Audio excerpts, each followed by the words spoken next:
क्या आपने कभी पानी के रंग को देखा है? पानी का कोई रंग नहीं होता है, पर उसके बावजूद भी पानी को अगर आप जिस रंग के प्याले में डालते हैं, पानी उसी रंग का प्रतीत होने लगता है।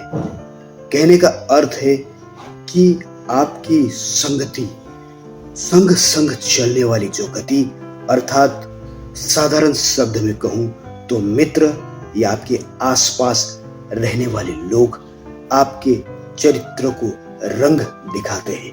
अर्थात अगर आप तमाम अच्छे विद्वान लोगों के साथ में चल रहे दिखते हो तो लोगों को लगता है कि ये बुद्धिमान इंसानों में से एक है, क्योंकि इसकी संगति अच्छे है।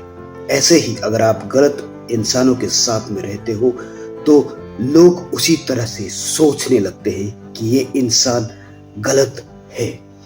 इसका आधार मूल्यांकन और मनोवैज्ञानिक उत्तर अवस्थाई ये है कि इंसान सोच से अत्यधिक समझ के द्वारा आपको समझने जानने की प्रयास करते हैं, और खासकर कैरेक्टर चरित्र की मूल्यांकन जब करना हो तो आपके दोस्त कैसे हैं इसी आधार पे इंसानी मनोविज्ञान आपके चरित्र का ढांचा तैयार करते हैं। इंसानी सोच सर्वप्रथम किसी साथी साथ या उम्मीद के आधार पे किसी दूसरों के ज्ञान को रचता है।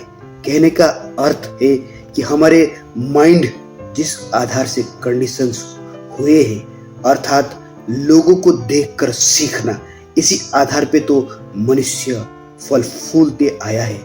इसी तरह से हमारे मनस्थिति, माइंड, ब्रेन के कैपेबिलिटीज, क्षमताएं भी आपको जजमेंट के तौर पे आगे बढ़ते हुए आपके चरित्र का मूल्यांकन आपके आसपास के रहने वाले लोगों के आधार पर करता है, क्योंकि ब्रेन किसी सपोर्ट सिस्टम के आधार पे फंक्शंस होता है। जैसे एक ब्लड सर्कुलेशन के लिए भी नर्व्स का होना अनिवार्य है। बॉडी में अगर बोन्स ना हो तो किस काम के बॉडी? आंखों में अगर रेटिना नहीं हो तो आप देख नहीं सकते हो। कानों के पीछे छिपी हुई इंद्रियाएं भी सुनने का कार्य करते हैं। इसी आधार से एक दूसरे से हमारे बॉडी जुड़े हुए हैं। उसी भांति हमारे मनस्थिति, सोचने की प्रक्रियाएं भी जुड़े हुए हैं, और काफी हद तक सोसाइटिकल कंडीशंस या हम जो देखते हैं बचपन से, परवरिश की क्षमताएं, या हम एजुकेशन सिस्टम्स में सीखते हैं, अर्थात लर्निंग लेसन, उसी के आधार पे हमारे ब्रेन डेवलप्ड होता है।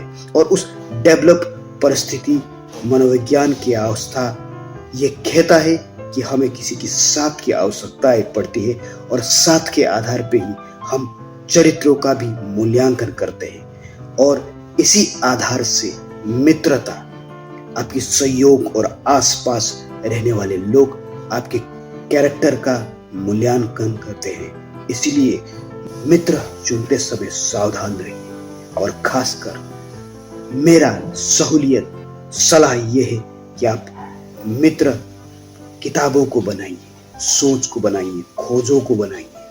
इंसान में नहीं बल्कि इंसान की सभ्यता में सोच को आगे बढ़ाने का सोचिए। इंसान के बगैर किसी और में ढूंढना काफी मुश्किल कार्य है, पर सही कार्य है। और जब आप नए विचारों, खोजों, आविष्कारों और ज्ञान मंथन के आधार में खुद को खुद के साथ में मित्र बनाते हैं तो ही आप इतिहास रच सकते हैं और अपने चरित्र का भी निर्माण कर सकते हैं।